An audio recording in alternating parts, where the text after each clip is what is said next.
Hello everyone, my name is White Shadow, or some of you might know me as W Shadows on Twitch, and I got a new build order I want to show you guys. As you've seen in the title, this is a PvZ cheese slash timing attack that has an incredibly high success rate at Masters 1, GM level, and even higher. Basically, as the title says once again, it consists of a 2-base timing attack at around 6 minute 30, which all you need to do most of the time is a move, collect your MMR. That's about it. So yeah, let's just go into a replay and I'll show you what this build is all about. So yeah, this is my game. I played it a couple days ago in the WCS qualifiers against an opponent named Flood, which is around a 5.5k Zerg. I'd say his level is around that level. So yeah, basically I'll just skip to the beginning since it's a standard PvZ opener, gate fast expanding to Stargate, and well, at that point you'll see where the build starts changing from standard PvZ to complete Protoss bullshit. You'll see soon enough. So yeah, as I said, standard PvZ opener, you do it as you want to do it, doesn't really matter.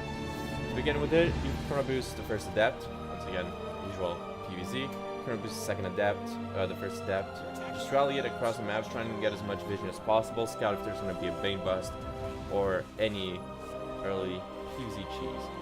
Then you also scout for third, get more adepts in the meanwhile. You want to have enough units in case there's going to be some early aggression. You don't want to be too greedy about that. And as soon as you scout how many drones your opponent has, how many lanes, how many drones your opponent has, and your target is out, just chrono boost your first adept, your first Phoenix out. And basically what you want to do is blind your opponent as hard as you can. This first OV is about to die. That's, regular. Zergs already know that they're going to lose that guy. And after it's done, the second this OV dies, you grab a probe, drop a Twilight, and a gate. You also, wall off the third, the natural. Meanwhile, you're also constantly making Phoenixes. You want to get a really high amount of Phoenixes so you can get as much damage as possible. Basically, what you want to do, as I said, is blind your opponent as hard as possible. Basically, if there's usually Novi waiting to go in your natural or into your main, you want to kill those OVs as fast as you can and deny him as much vision as possible. What I did this game is, since I don't need any gas to do this all in, basically I dropped this gas because I expected some other OV to get in here and from here more or less, and to scout what's going on in my natural, since I wanted to fake, give him the impression I'm going to go into a standard macro game, when in fact, I only need 38 workers and constant zilla production. I want to deny as much as humanly possible.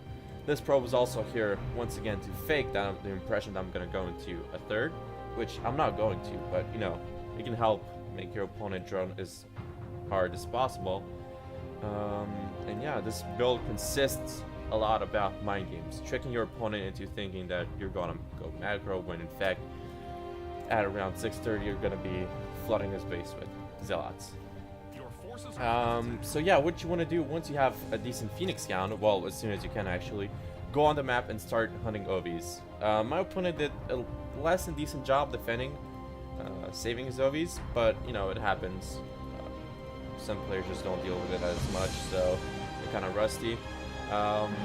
Usually there's a couple OVs. I'll just show you the most basic OV spots. There's one or two, one in like the main base like this guy. There's one waiting over here, the dead space, to scout for, once again, Phoenixes or Oracles. Maybe one through here, and some on key spots around the map, like this one was over here, this one was over here, second OV that might go into your main, and the one that's waiting for your natural. So you want to get as many of these kills as possible, cripple your opponent, make him slow down his droning as much as you can, because if your attack fails somehow, if you fail and you don't kill your opponent with it, he's just going to have way more than you do, and there's absolutely nothing you can do about it at that point. You need to be as efficient as possible with your units. So yeah, meanwhile, keep getting OV kills, maybe scout around the map for queens that spread creep or anything else. Kill OVs once again, scout what he's going for. That's really, really important. If he's going for roaches, he has layer and all that, and he's going for roaches, you might have a lot of trouble if he gets that roach ball out. You gotta be as active as you can with the Phoenixes. Basically, at home, I'll just go back a little bit because I was looking at my opponent's perspective. There we go. You chrono boost charge as hard as you can. You want to get it as fast as possible. As soon as warp gate is done, you drop 4 more gates. I'm about to drop the 4th one here. It should be like a 7 gate attack. There we go.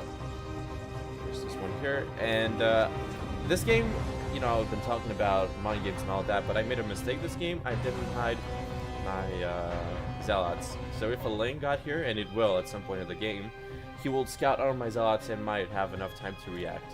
But you know, you gotta try not to do that. There we go.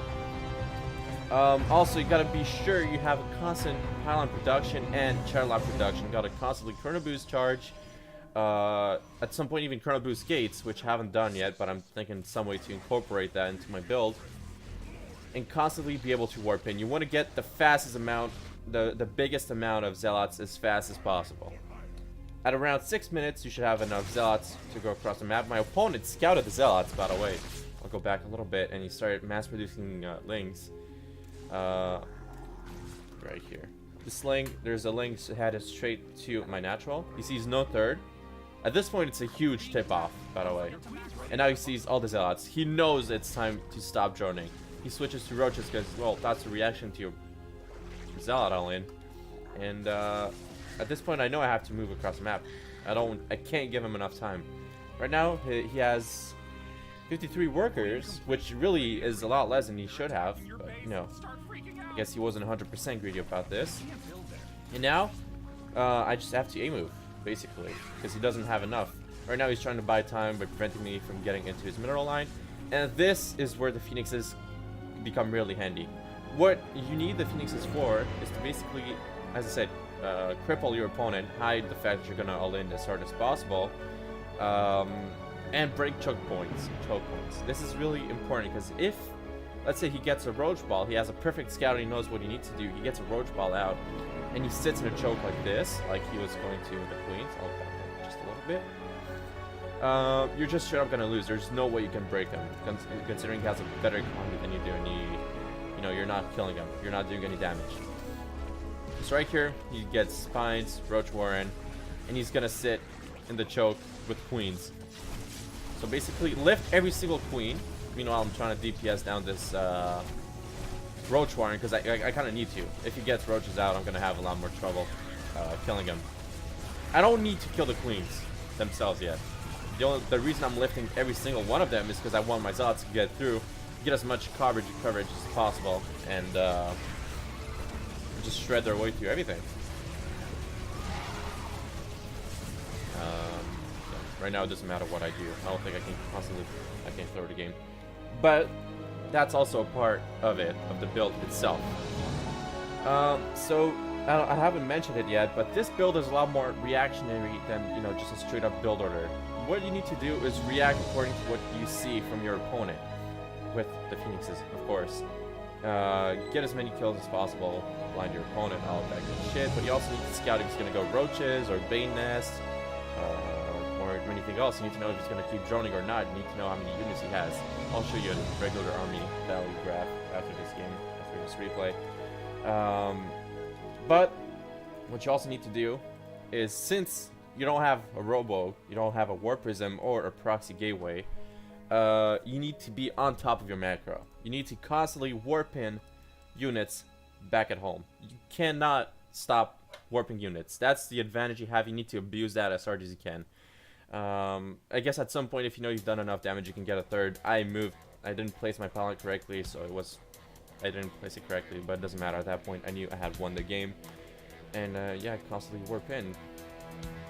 If you see your opponent go for roaches, which is the biggest issue, what you can do is start going like a massive amount of stalkers as well with it. You straight up can't kill a player that goes into a roach ball and just sits in a choke. He's gonna sit in his mineral line, and there's absolutely nothing you can do about that with your Zealots. So what you can do at that point is just start getting stalkers. You want them to DPS. The Zealots will be cannon fodder, and the stalkers will just DPS everything.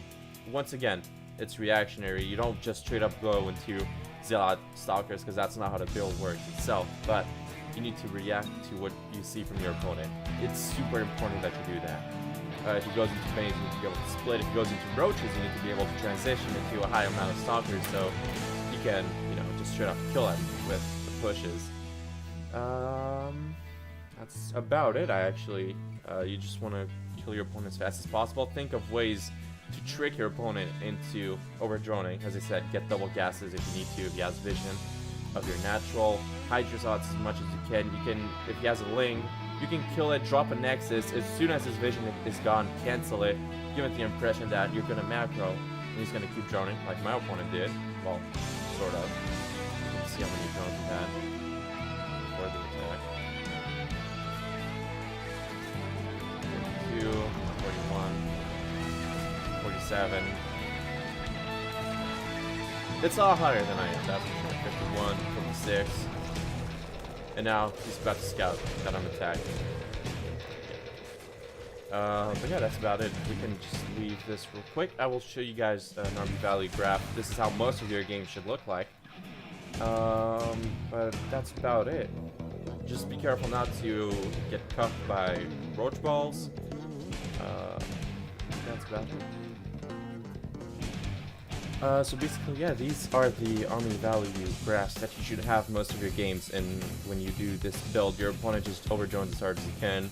I think this game my opponent was a bit more aggressive, hence why he didn't have as many drones, but eventually he still died to some sort of all-in. We can go to another one. I'll just try and find another PvZ. Eon, who is a pretty high level, Zerg as well. Same thing, drone to 70, I have 38. The army value is just incredibly in my favor. And yeah, if executed properly, and you know, if you trick your opponent as hard as you can and all that, your opponent should just not have enough. He would just drone thinking that, you know, you're setting up for a macro game when in fact you're about to in with him with 30 billion Chargelots. So basically, yeah, that's it. This is the build I'm doing currently. I gave up on PvZ macro because this is just straight up free wins. I literally never lose to this build except when it comes to early game cheeses, but otherwise I'm still working on that. Yeah, I'm also still working on this build, trying to make it better, so you might see another tutorial of this build soon. We'll see if I can find any other way to make it more efficient. But that's about it for now. I hope you guys enjoyed this, and good luck on your 100% PvZ games now. See you soon.